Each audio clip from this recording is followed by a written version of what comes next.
ahantu heza.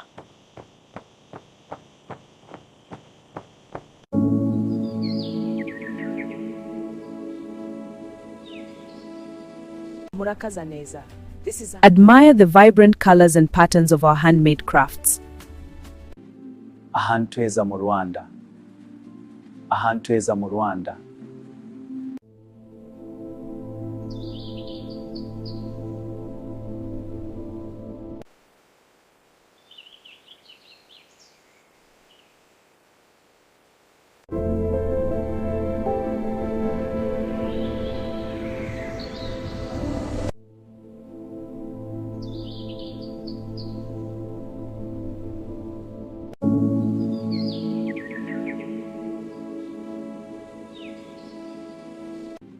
Ahantu heza mu Rwanda.